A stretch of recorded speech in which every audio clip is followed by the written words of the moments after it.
You know what's crazy? There's people who think that media made for kids automatically has no substance. I don't know about you, but some of the saddest moments that stuck with me actually come from kids' cartoons, and a lot of them came out in the last decade or so. And that's what I want to talk to you about in this vid. The saddest episodes of some of my favorite cartoons. Real quick, like, comment, subscribe, all that jazz. It really helps me out. Let's start off with the amazing world of Gumball. The episode begins with Nicole cooking dinner for her family, and everyone is being super hectic. The kids are shouting, Richard didn't do anything he was supposed to, and not to mention a fire just started. Stop, drop, and roll! Okay!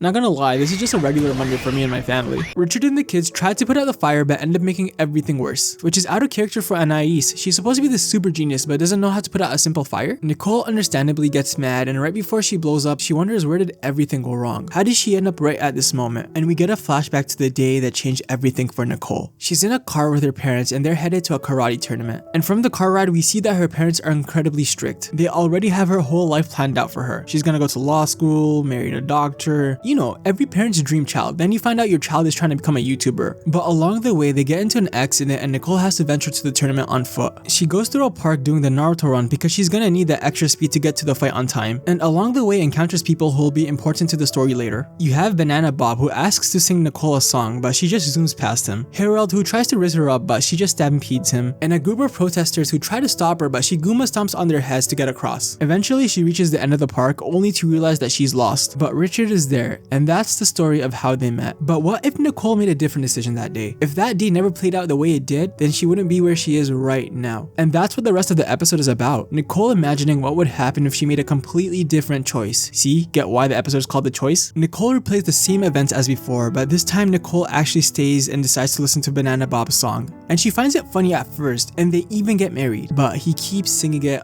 all the time during birthdays, while they're sleeping, banana this or banana that, to the point where Nicole loses it. I feel personally attacked right here. She then imagines what would happen if she stopped for Harold, and he tries to raise her up by making fun of her and calling out her insecurities, and it actually works. They get married, and the dude doesn't even let up on their wedding day. You look better with the veil on.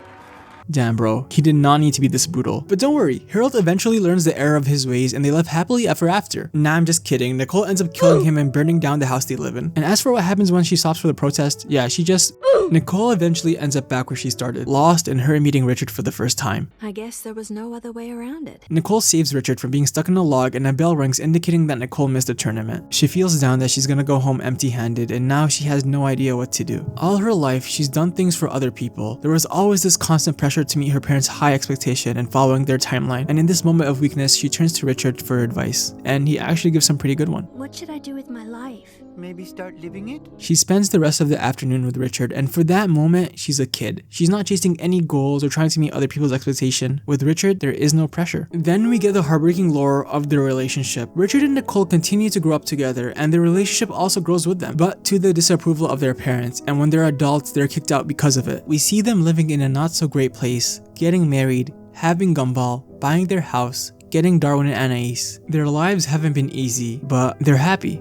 Actually, you know what? I wouldn't change a thing. This is one of my favorite episodes of Gumball, not just because of the feels, but also because of the message. I don't know about you, but I sometimes have this thought of what if. That if this happened or didn't happen, then I'd be where I want to be. But in reality, life works out the way it's supposed to, not how you want it. And sure, it'd be nice to have things work out the way you want them, but if I'm being honest, I wouldn't change a thing. Now, this next episode is probably the saddest episode of Gumball in my opinion, and to make things even better, it continues the lore from the choices with Nicole's parents and gives us a proper conclusion. And I just want to jump into it, so let's talk about... We begin with the Wattersons in a supermarket, and they're trying to sneak food in their shopping cart. But Nicole is preventing them because they have a budget of a literal quarter. Not gonna lie, this kinda took me back. It was rare for me to get Cheetos, but I got things like cheese-flavored crunchy snacks. Nicole tries to find something they can get with their budget, and they find some corned beef. But when she tries to grab it, there's already somebody pulling on it. This leads to a tug of war where Nicole pulls out her super strength and causes everything to collapse. Dad? Mom? This was a great way to introduce the parents in this episode. It's unexpected, especially when we just had a goofy scene with the Wattersons. They both head back to their place because the children invited them, and Nicole is mad about the whole thing. She hasn't spoken to her parents in 20 years and she doesn't want to forgive them, but Richard convinces her to have an open mind and just see what happens. But in like the next scene, both of them are not having an open mind, and you can tell it's really awkward. But to be fair, this is probably the most realistic way this situation would play out. If you haven't spoken to someone in 20 years and the moment you see them you act like everything is fine, it raised some alarms. Gumball tries to ease the tension a little but makes everything worse, and the family decides that the only way they'll bury the hatchet in this feud is to listen to both sides of the story and see who's right. Nicole starts by saying that her parents have always been disappointed in her since she was a child, and her parents respond by saying Nicole wasn't the easiest child either. They have this back and forth for a bit, with each side pointing out how wrong the other side did, such as Nicole's parents having to fix whatever she breaks when she has an outburst, or Nicole's parents being too hard on her. But in the middle of the argument, it goes from a place of raw anger to a place of sorrow. But did you really have to walk out like that? Nicole talks about how they never came to their wedding, but their parents did try, but they misread the invite and ended up in Moldova. And this action of trying to go to the wedding gives us a better perspective on Nicole's parents. Before, I thought they never came because of their disapproval of Richard, but them making an attempt to go to their daughter's wedding de-vilifies them a little. The argument picks up again with both of them talking about mean things they did to each other, and it builds up until nothing. There's no blow up or big aha moment where someone has proven they're right. I don't remember. Me neither. Both Nicole and her parents don't remember why they're fighting. It's been so long and they've become so jaded to the point that they're fighting just because they've been doing it for so long. With the argument now over and both sides still unwilling to forgive each other, the parents leave. Nicole goes to the kitchen and we see that she still keeps a folded photo of her parents on the fridge, and as for her parents, they keep a photo of her on their keys. Nicole realizes that even though she can't forgive them, she still wants to give this relationship a shot, so she rushes out to stop them, but they don't see her and take off. And as they're going, a speeding truck is coming and it's sure to hit them if they don't return, which is a really interesting point. I'll get to it a little later. But the truck passes and we see that the parents return to make some sort of amends. Nicole, I don't want to hear your excuses. I just want you guys back. I think this is probably the deepest episode of Gumball because it tackles the theme in a very real way. Relationships, whether it be friends, a partner, or even parents, are always complicated. And when someone gets hurt in those relationships, you can't always make things better. In the case for Nicole, she hasn't spoken to her parents in 20 years. Carrying that kind of grudge for that long isn't something you can easily forgive. There's probably been a lot of anger and hate built up towards them during this time, but there's also this part of you, this small part of you that keeps hoping that things will get better. And I think the balance between these two spectrums comes from looking ahead and asking yourself, would you regret it if you forever lost a chance to make amends? And that's what the speeding truck from earlier symbolizes, the chance to move on. That if her parents were hit by the truck, Nicole wouldn't have any more anger, just regret. And specifically for this episode, I love the fact that they didn't actually forgive each other, but more so understood what happened and are willing to move forward with their relationship, which is a really mature and deep topic for Gumball, and I just love it. Honestly, making this Gumball portion got me hyped for the new seasons that are coming. Anyways, let's move on to a cartoon that almost everybody loves. When I watched Bluey for the first time, I was genuinely surprised how much I enjoyed it. I thought the hype around this show was just that, hype. Because a show meant for kindergarteners can't be that good, right? Dum look at you. But I was wrong. I liked it so much that I made a whole animated story time on it and named myself Bluey's biggest fan. Yes, I'm a bigger fan than you. Sorry, dumb the rules. But what surprised me even more was how easily the show took my heart and casually broke it with its mature themes that was presented so everyone watching can understand. Like this first episode called... We're often taught to feel our emotions wherever we are in our life, that we shouldn't run away from them because it's not healthy, but we're rarely ever taught to let go of those feelings once we felt them. The episode begins with Rusty, Mackenzie, and Jack playing Space Rangers, and they are taking a trip to Mars to look for aliens. Right as they begin their journey, they are hit with meteors and Mackenzie goes to fix the ship. But as he fixes it, a second set of meteors hit the ship and Mackenzie gets untethered and gets lost in space. What's weird about this though is that Jack, the computer, said there was no second set of meteors detected, but Mackenzie decided against it. Rusty goes out to get Mackenzie, but he's sitting behind a tree looking somber. Something is clearly up. But Rusty pulls him back on board with no questions asked. They land on the moon to properly repair everything, and Rusty begins to do push-ups and karate because somebody's gotta show those meteors who's boss. Jack asks Mackenzie how he even got untethered when everything was on pretty tight. Mackenzie just brushes everything aside and they prepare to begin their journey again. But right as they begin to take off, Mackenzie goes missing. They find him under a cliff and Mackenzie starts accusing them of leaving him behind on purpose, which he knows isn't true, but he wants it to be. He then admits to unhooking the tether himself earlier and no longer wanting to go to Mars with his friends, but instead wants to pretend they left him behind, which is such a sad statement when you look at it, but I kinda get it. I feel like we've all had those days. Days where it's supposed to be fun and happy, but we don't want it to be because there's something inside of us that we haven't fully processed yet. And that's what Mackenzie is doing here. This trip to Mars was supposed to go as smoothly as possible, but he wanted to get left behind from the start. The boys convince him to hop aboard again and everyone is put into hypersleep so that they can reach Mars quicker, but Mackenzie wakes up while everyone is asleep and tells Jack, who is the computer in this game, to head to the black hole instead of Mars. The boys wake up and and see Mackenzie looking at the black hole. They try to convince him to come back to the ship, but Mackenzie tells them to go back. He needs to figure out what's going on. Why does he want to be abandoned? So they both go their separate ways. Mackenzie goes through the black hole and is transported back to when he was a baby. He comes out of a slide and is looking for his mother, but doesn't see her. He feels scared and sad, thinking his mom left without him, when his teacher appears and tells him she didn't leave him. The slide just mixed him up and his mother was just behind him. But the thing that stuck with me through this entire episode was what Calypso said after. You don't need to keep coming back to this place.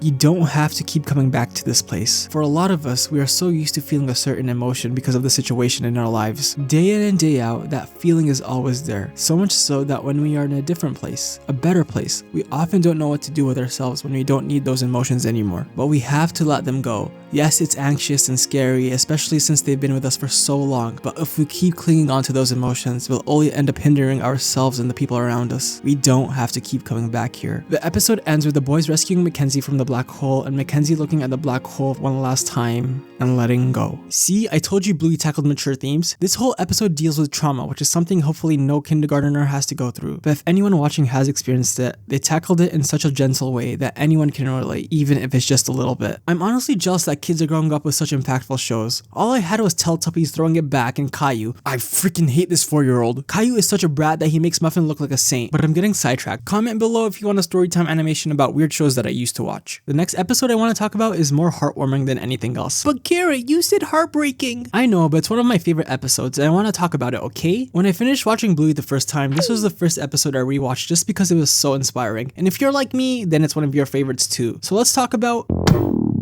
The episode begins at a picnic where there's a game of cricket going on. Rusty steps up to bat and the adults think it'll be easy to get him out. But little do they know, Rusty is good at cricket. Like, really good. He plays all day when he can, so a simple pitch is easy for him to hit. So the adults start putting more effort onto their plays. They throw a curveball, a fastball, and a box cut tactic, which I have no idea what it means. But Rusty does, and he bests them all at their own strategies. You see, the reason why Rusty is so good is because he practices even when things get hard. And the best example of this is how he got good at the fastball. He started playing with his older brother's friends and they just whipped the ball at him. We all know that one kid who plays sports like he's in a professional sports league. And I don't know if y'all know how a cricket ball is, but it's harder and heavier than a baseball. So getting hit by one at high speed is gonna hurt a lot. At first, Rusty was scared of getting hurt, so he kept avoiding the ball. But his dad gave him some great advice. You're gonna face problems in life and you can either run away from them or step in front and play a pull shot. There are only two choices, avoid the problem or try to face it. And avoiding the problem seems good at first. It means we don't have to deal with the pain right now. But all it does is make the problem last longer. Facing the problem is often the best choice we have. It doesn't mean we won't feel pain when we face it, but actively going through the storm makes us a little stronger. So when the storm comes again next time, we know we can get through it again safely. The episode ends with Rusty intentionally getting out so his sister can finally catch a ball. And me feeling pumped like I could take on the world. For whatever reason, I usually turn to this episode when I see myself procrastinating and need a reminder to stop being a scaredy cat and face my problems. Now, I very briefly mentioned the next episode in my Bluey animated story time, and when people talk about Bluey, this is one of the first episodes that pop in people's heads. And that episode is...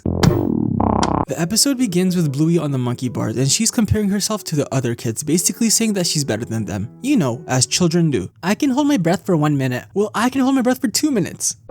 Chili tells her to focus on her own race and tells the girls the story of when Bluey took her first steps. When Bluey was a baby, she was able to roll over very early for someone her age, and Chili was so proud of her for doing that until she saw that Judo was already sitting in their baby group. So Chili was determined to make Bluey sit up on her own, and she manages to do it. And in the next meeting, we see that every baby in the group was at the same level, except Judo. She was already crawling, so Chili now tries to get Bluey to crawl, but she can't, and Bluey begins to bum shuffle instead. And in the next meeting, we see that other babies are also crawling, except for Judo and Bluey. Bluey is bum shuffling, while Judo, she was beginning to stand on her own. I think it was at this point that Chili begins to worry because Bluey is starting to fall a little behind. So she tries to get Bluey to crawl again, and she does, but only backwards this time. And as more baby meetings happen, we see that all the other babies are standing up and trying to take steps while Judo is fully walking. But Bluey is still crawling backwards. Chili feels dejected, and she begins to think that she's doing everything wrong, and it's such a natural thought to have, not just in the context of the baby race, but in life. Chili ends up missing the next couple of baby meetings because she feels pretty down. She's probably thinking that she's the problem, which isn't true at all. Coco's mom Bella, her name's Bella, puts some respect to her name, notices the absence, and visits Chili one evening, and shows her a pic of her entire family, which is large. She's had 9 kids of her own, and has some advice for Chili about everything on her mind right now. You're doing great.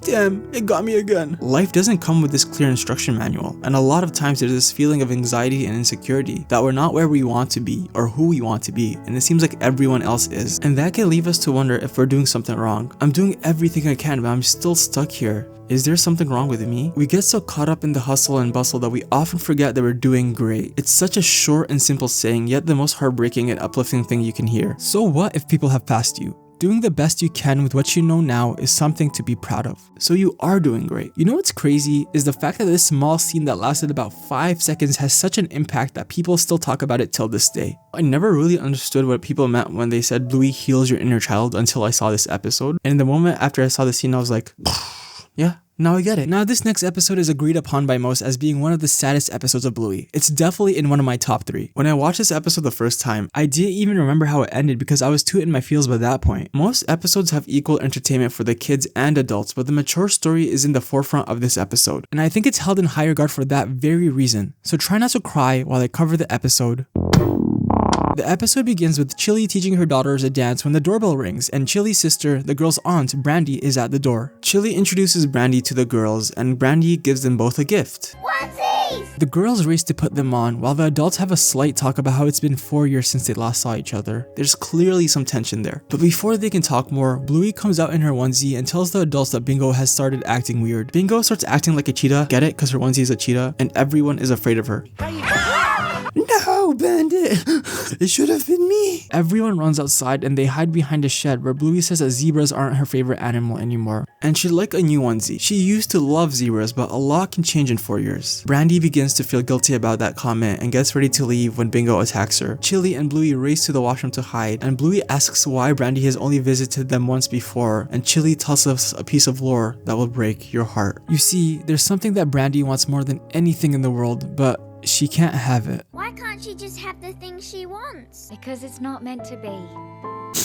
Here. Brandy wants children of her own, but unfortunately can't have them. Life's hard, y'all, and sometimes it can feel like it's just a series of closing doors. That we do everything right, but for whatever reason, it just wasn't meant to be. And all we can do is grieve and eventually accept that it wasn't meant for us. That doesn't mean it will make everything better. It just means that it might help us move forward in our journey a little. The episode ends with Brandy apologizing to Chili that it's been too long and them doing the dance to stop the rabbit cheetah. I think the saddest part of this episode is the fact that Brandy was so hurt that she stopped coming around. It must have been really hard on her to cut Chili out of her life since it seemed like they were really close before. You know what? I'm calling it. After watching this episode a couple times and the entirety of Bluey, I, Carrot, Bluey's biggest fan and your new favorite YouTuber, am declaring that this is the saddest episode of Bluey yet. Bluey is a show that is made for kids but watched by a lot of us because it reminds us what we often forget. It can remind us that people are fundamentally kind, that you're doing great wherever you are, and even though the world can be a tough place, we can get through it. Now for the final kids show on this list, Clarence. You know, I never really understood the hate Clarence got. Sure, I'll be the first to admit it can be gross and weird at times, but gosh darn it, I think it's a pretty solid show in its own right, especially when it takes itself seriously and tackles topics that almost every child experiences. These episodes are few, but they reveal hidden sides of each of the main characters, ones we don't typically get to see. Like this first episode called When you're a kid, all you want is to be special. Whether it's being the fastest or smartest, you look for any possible reason, no matter how small, to feel special. Because being special means you have value. And that's how this episode begins, with Jeff going through his morning routine and telling us that he's not like the other boys. He's special because he likes doing things like brushing his teeth and making lunch. Okay, bub. But today is a bit different. Today is the day where Jeff's class is split into 2 groups. The Quill group, aka the gifted kids, and the Crayon group, aka the regular kids. Jeff sits on his desk as he confidently waits for their results and is anticipating being put in the Quill group. Because if he's in the Quill group, now he has definitive proof that he's special. But he gets his results back and Jeff is devastated. He speaks to his teacher and pleads with her about the ranking, looking for any reason for the ranking to be a mistake, but the teacher tells him there's nothing she can do. There was no mistake, and Jeff belongs in the Crayon group. When you spend your entire life believing that you're somehow exceptional, but don't get the results you expect, what are you to do? The new classes begin, and while the other kids are having fun, Jeff is miserable. He's different. He has to be. He can't be lesser than those other kids. So he leaves his class and tries to sneak into the gifted class, but he gets caught immediately. What was bro thinking? Entering the class like this? He might as well enter doing the Tom walk. Jeff gets kicked out of the class and is left to his thoughts. He feels alone and defeated, and dreams about the rest of his life, doing a regular job and marrying a regular capybara. Okay dude, no need to show off. But in all seriousness, he's going through an existential crisis. One of the hardest things in life is accepting that things didn't go the way you wanted, and having to course correct in accordance to the way things did happen. It's something that we have to face way too often. Something that we unfortunately start to learn at a young age, even if we're not ready. Jeff wakes up to an empty classroom and sees the placement result of everyone in his entire class. He didn't get the highest or lowest mark, but he was right there in the middle. He was average, and that oddly brings him relief. Because the next day, Jeff goes through the same morning routine as earlier, but this time, instead of trying to justify why he's special, he accepts that he's average, and that's what makes him special. I am a crayon, but not just an ordinary one. I am special. My test results have shown that I am perfect, perfectly average. Out of all the episodes of Clarence, this hit me a little too close to home because I had the exact same experience as Jeff, except I was placed below the crayon group. Yeah, boy needed that extra help. I didn't have a pleasant time in that class because all I can remember is not wanting to be there because I didn't want to have less value than the regular kids. But what this episode helped me realize was I would have had a better time if I accepted that I needed that support and that there's nothing wrong with that because what you can or can't do isn't what gives you value. What makes you valuable is that you're you. Time for Sumo's story. The episode in question is considered by the majority as the best episode of Clarence. It's an episode that follows Clarence's friend Sumo as he tries to impress his father, an episode about being seen, an episode called... We begin with Sumo in detention. We don't know what he did, but I assume it's because he's answering a questionnaire so he can reflect on his actions, and the dude is nailing it with his insightful answers such as, nah. Do you regret what you did? Nah. He turns the page over and is caught off guard by the next question. What do you want most in life? And how are you going to achieve it? You can see that question hit Sumo, but before he could process it, Clarence comes to detention and causes a ruckus by showing off his sick ninja skills. Detention ends and the boys are hanging out at Sumo's place. They're just goofing around and having fun, but Sumo is off in his own world. Hey Sumo. You know those rare assignments you get as a kid that for some reason stick with you, and it could be something as simple as a science fair, but for whatever reason the way you approach it is different, like it means something special to you. I think that's what's going on here. Sumo doesn't typically care about school. His grades aren't the best and he often gets detention for, his condition. But from the get-go, this question struck a chord with Sumo. Maybe he's thought about it before passively and is more actively thinking about it because of the assignment. While the boys were about to do something, Sumo's father arrives and asks him to clean the yard. Dad, we were gonna build a... Sorry, gents, he can play tomorrow. Sumo's friends offer to help him, but he just blows up at them. His friends leave a little hurt and Sumo ends up working well into the night cleaning up, which brings the emotional element up front for the first time in this episode. Sumo only blew up at his friends after his father didn't listen to him, and the first thing he does after cleaning up is insert himself in the conversation his father was having at the dinner table, trying to get his father's attention. Hey, Dad! The dad was having a conversation about boats and how he'd love to have a boat. When Sumo yells, I'm building a boat! Sumo never had the intention to build a boat before. He was just speaking for the sake of it, hoping to get any attention from his father. And what does his father say after Sumo tells him he's gonna build a boat? I'll believe it when I see it. This sets Sumo's heart ablaze, and now he knows what he wants to do with his life. He wants to build a boat. That night, he starts researching boats and how to build them, and the next day, he begins his project. Sumo builds the boat every spare moment he gets. Whether it's scorching hot, cold and rainy, or just plain muddy, Sumo is working tooth and nail to build this boat. One of the days that Sumo's working, Clarence tries to help, but Clarence being himself gets distracted and ends up hitting Sumo with a plank. Sumo snaps at him. Dang it, Clarence! If you're not gonna help build a boat, just get out of here! The old Sumo would have laughed and just joined Clarence with his shenanigans. But as of right now, Sumo has one thing and only one thing in his mind, to get some approval from his father. The next day at school, Sumo apologizes to Clarence for yelling at him, which I feel is a normal response to getting hit in the head with a plank. But what breaks my heart is to why he yelled. It wasn't because of the plank, but because I was just frustrated. Sumo is neglecting everything in his life. His friends, his health. I mean, the dude packed a single onion for his lunch. This is a whole issue on its own. That night, when Sumo's working on his boat, his father comes in to check on him. In the background, it's raining, and Sumo's father does something that puts his character into perspective. Well, don't catch cold out here. The simple act of hanging the light for Sumo and telling him not to catch a cold shows that he's not a bad father, just kind of an emotionally distant one. Just like in real life, there's no such thing as a truly good or evil person. People are a jumbled mess. Sure, he doesn't show his love in the traditional way, but as you saw and will see, he's gonna do it again in his own way. After the interaction, Sumo continues to build his boat. He's hammering a nail and he hits it and hits it, but it bends. And then all hell breaks loose.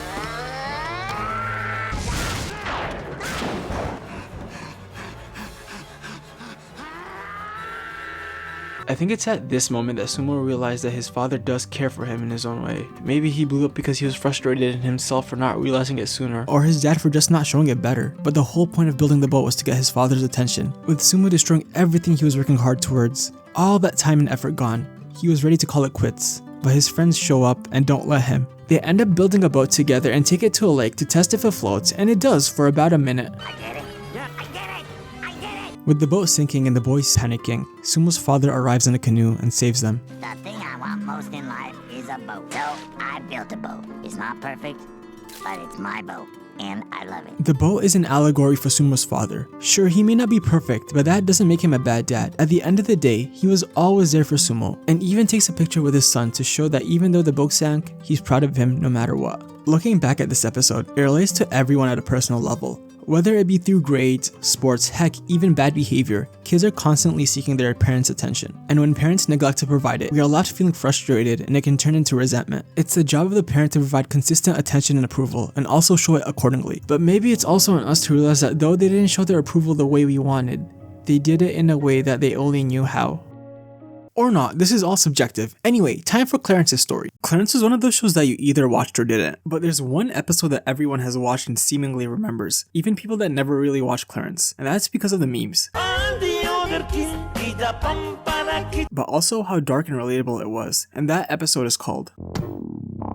The episode begins with Clarence at a show and tell, and he's showing off his favorite toy called Little Buddy. It's dirty and damaged, but that's only because Clarence really loves it, and it's obvious that he plays with it a lot. And hey, which one of us isn't a bit damaged, am I right? During recess, Clarence goes around the playground and tries to get other kids to play with the Little Buddy, but he gets rejection after rejection. This kind of hurts his feelings, but I get it from both sides. Clarence really loves this toy, and when you love something, you want to show it to other people and get validation. Just like how you love this channel and want to subscribe, right? On the other hand, Little Buddy is the stuff of nightmares, and the kids weren't trying to be rude by refusing to play with it, they just didn't want to get haunted for the rest of their lives. Clarence sees this one kid and rushes over to him, but as he tries to get away, he gets hurt and starts crying.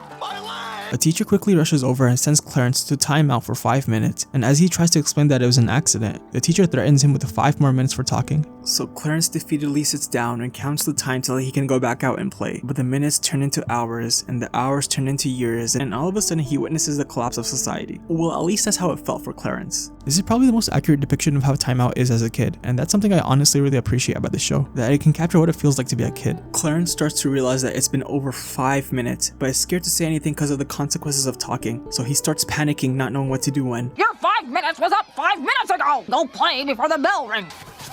Well, that's the way the cookie crumbles. This entire episode could have been prevented if this teacher showed some empathy and apologized for her mistake, but she didn't. For the rest of the day, Clarence is despondent. His friends try to talk to him and tell him missing recess is not a big deal, but he's just not there. When he gets home, Clarence starts to lose it.